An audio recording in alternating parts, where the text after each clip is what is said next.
여호람이 하나님께 범죄를 했고요. 하나님의 진노로 인해서 여호람은 죽게 되어지죠. 여호람의 막내 아들이었던 아하시아가 이제 왕위를 계승하게 된 것으로부터 역대하 22장은 지금 출발하고 있어요.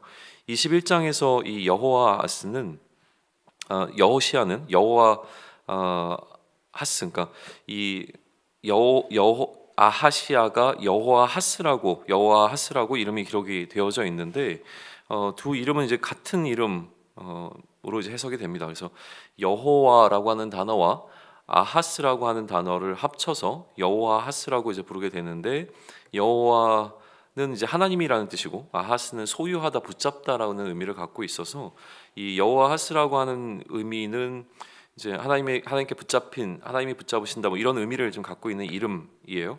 근데 이 순서를 여호와 아하스가 아니라 아하스 여호와로 바꾸고 이 여호와의 축약형인 야라고 하는 단어로 이 두 단어를 합치게 되면 아하스와 야가 합쳐지면서 아하시아가 되는 거죠. 동일한 의미를 갖고 있기 때문에 이 두 가지 표현, 아하시아와 여호아하스라고 하는 두 단어는 같은 이름으로 이제 해석이 좀 이해가 되어집니다.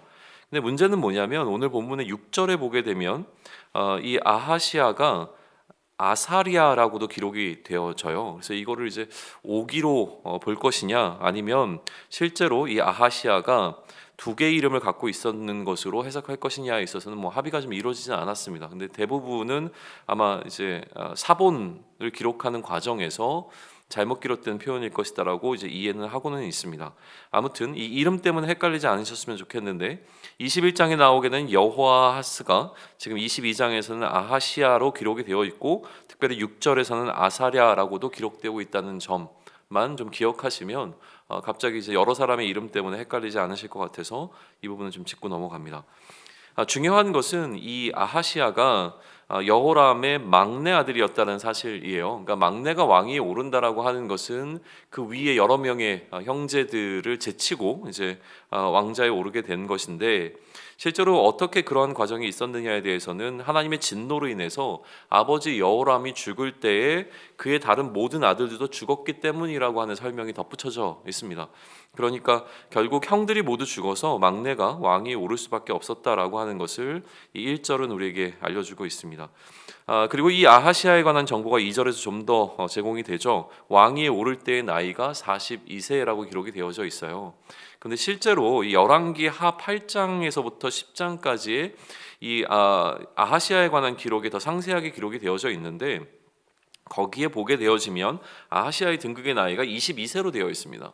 그러니까 또 이제 22세와 이 42세라고 하는 차이를 어떻게 해석할 것인가인데, 일반적으로 42세는 사본의 오기로 보고 22세로 이해를 합니다. 왜냐하면 열왕기 하를 근거로 해서 이 역대기가 적혀졌을 것이 분명하기 때문에 그렇게 이해가 되고요. 또 여러 가지 나이 연대를 추정해 봤을 때도 22세가 더 맞다는 거죠. 그래서 22세의 나이로 이 아하시아가 왕위에 올라서 통치한 기간은 고작 1년이었다라고 하는 거예요. 그리고 이 아하시아를 소개하면서 그의 어머니 아달랴가 소개되어지는데, 실제로는 아달랴가 훨씬 더 이 역대하 22장에서는 어떤 의미에서 보게 되면 중요한 역할을 감당하게 되어집니다. 이 어머니의 중요성은 그녀가 오므리의 손녀였다라는 점부터 출발을 하고 있어요. 이 오므리 왕조라고 부르게 되어지는데요. 이 오므리 왕조에 속한 자 가운데서 오므리의 아들이었던 아합이 굉장히 중요한 인물이죠. 어떻게 중요하냐면 이 하나님을 대적하는 자로서의 어떤 중요성을 갖고 있습니다. 그래서 아합의 길이라고 하는 것은 하나님을 대적했던, 하나님의 길을 따르지 않았던, 소위 얘기하면 다윗의 길을 따르지 않았던 상대적 개념으로서 아합의 길이라고 하는 것은 계속 이제 언급이 되어집니다.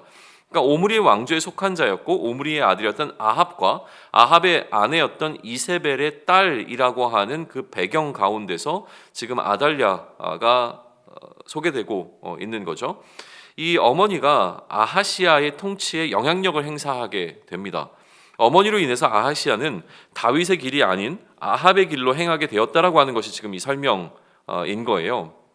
그러니까 결국 하나님 보시기에 악을 행하게 된 것이고요. 그게 이제 3절과 4절의 이야기죠. 아하시아는 아합의 집에 가르침을 따라 아합의 집과 동일한 방식을 따르게 되어지는데, 근데 문제는 그러한 어떤 가르침을 통해서 아합의 집과 동일한 방식으로 나라를 통치한 것뿐만이 아니라 아예 이 북이스라엘과 연합을 합니다. 그래서 북이스라엘과 연합을 이뤄서 아람과의 전쟁에 참여하게 되죠. 이 전쟁에서 북이스라엘의 왕이었던 요람이 다치게 됩니다. 요람은 상처의 치료를 위해서 이스라엘로 복귀하게 되어지고요. 아하시아가 요람을 병문안 차 방문하게 됩니다. 그런데 이 방문으로 인해서 아하시아도 역시 해를 입게 되어지는데, 왜냐하면 하나님께서는 이 예후를 통해서 아합의 집을 심판하실 계획이 있었고, 그것을 실행하시는 과정 가운데서 이 아하시아의 사람들도 그 과정 가운데 죽임을 당하게 된 것입니다. 그래서 이 아하시아는 그 상황 가운데서 예후의 칼을 피해서 사마리아로 도망가서 숨게 되어지는데, 결국은 발각되어서 예후에게 죽임을 당하게 됩니다. 그러나 예후는 그가 여호사밧의 아들이었다는 이유 때문에 장례는 좀 치러졌다라고 하는 기록이 좀 남겨져 있고요. 아하시아와 그의 형제들의 아들들이 예후의 손에 다 죽게 되어지니까 이제 유다의 왕가의 힘은 약해질 수밖에 없었죠.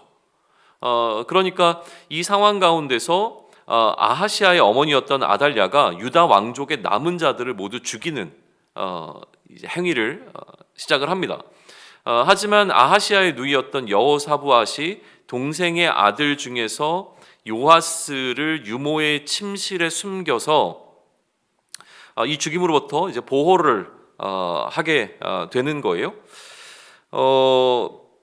근데 이 여호사부앗은 제사장 여호야다의 아내였기 때문에 이렇게 숨김을 얻게 되어진 요아스는 성전에서 숨어 지낼 수 있었고, 그렇게 숨어 지낸 기간이 6년이라고 하는 사실을 기록하고 있습니다. 그리고 이 기간 동안 아달랴가 남유다를 통치하게 되었다, 다스리게 되었다라고 하는 기록도 이제 추가가 되고 있는 것이죠. 이게 이제 역대하 22장이 오늘 기록해서 우리에게 알려주고 있는 그 당시의 상황들이에요. 그러니까 이 원독자들에게 주는 의미를 좀 생각해 보면, 역사적으로 보면 유다 왕국에 아달랴라고 하는 이제 소위 얘기하면 여왕이 통치했던 시기가 있었다라고 하는 것이죠. 근데 이 시기에 대한 역대기 기자의 기본적인 평가는 부정적이잖아요. 기본적으로 아달랴는 북이스라엘의 출신이었고, 그렇기 때문에 친북이스라엘적 성향을 갖고 있었던 것이죠. 그리고 그렇기에 구테타를 통해서 오히려 남유다의 정권을 장악하는 방식으로 그가 통치의 자리에 앉았다라고 하는 사실을 오늘 이 기록을 통해서 남겨주고 있는 거예요. 그러면 이제 중요한 건 이거죠. 왜 이러한 시기가 남유다에게 있었느냐는 거예요. 남유다의 역사 가운데서 왜 이러한 6년이라고 하는 시간이 주어졌는가에 대한 이 원인과 분석이 오늘 본문의 핵심적인 내용 가운데 하나일 거예요. 결국은 아합의 길을 따랐다는 거죠. 남유다에게 일어난 이 모든 상황들은 그들이 이 아합의 길, 다윗의 길이 아니라 아합의 길을 따르게 되었다라고 하는, 그래서 그 아합의 길이라고 하는 것을 이제 전달하고 그러한 질서 가운데서 나라를 다스리게 되었던 핵심 인물로 이 아달랴가 소개가 되고 있는 부분에 대해서 우리는 좀 주목해 볼 필요가 있습니다. 그러니까 이스라엘 백성들에게도 너희들이 북이스라엘이라고 하는, 소위 얘기하면 이 아합의 길을 따르게 되어진다면 결국 이러한 결과를 얻을 수밖에 없다라고 하는 것이 기본적으로 오늘 본문이 이 독자들에게 주는 메시지일 것이고요.